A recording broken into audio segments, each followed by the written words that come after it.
Hello everyone, how's it going? It's Lewis here, back with another video. Today I'm going to be looking forward to the Matchroom card that's taking place this Saturday. So this card, it's not quite got the size of the DAZN show that we saw last weekend, just because it's on HBO. It's one of the last shows that they're going to be doing, which is unfortunate.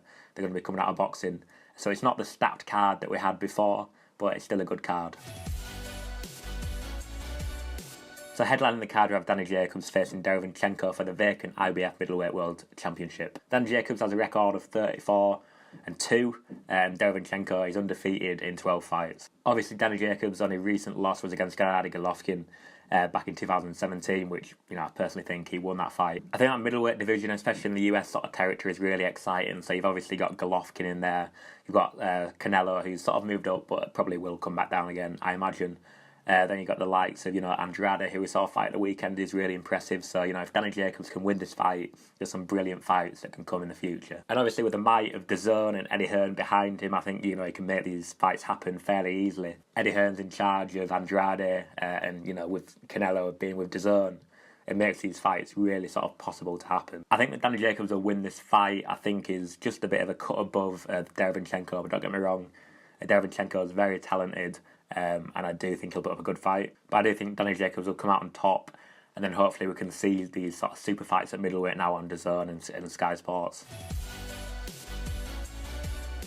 Then going down the card, we have Mercado versus Evans for the WBA super featherweight title. Mercado with a record of 20-0.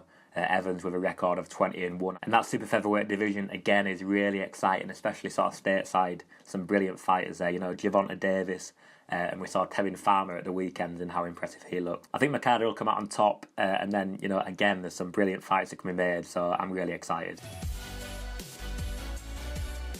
And then we have Heather Hardy fighting, again, one of these women fighters, undefeated in 21, 36 years old now, so sort of getting on a bit. But she's very talented, and again, one of these people who don't quite have the profile of Katie Taylor, but I think she's very talented nonetheless, and yeah, it's exciting. I think the women's boxing scene is a really interesting one. I do think they really need that top figure, and I think Katie Taylor is that person. With me, I don't care if it's a man or woman boxing, I just see it as boxing, but sometimes with the women's stuff, it's not as entertaining and whatever. But I think with Katie Taylor, she completely changes that dynamic. I think it's important that these other fighters are getting the chance to prove themselves on big sort of boxing cards like Heather Hardy. But I'm really putting my faith in Katie Taylor to keep stepping up and basically transform the sport.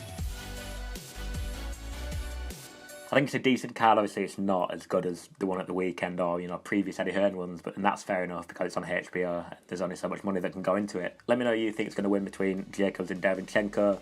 I think Jacobs is going to win, but let me know your thoughts. Thank you so much for watching, and I'll see you next time.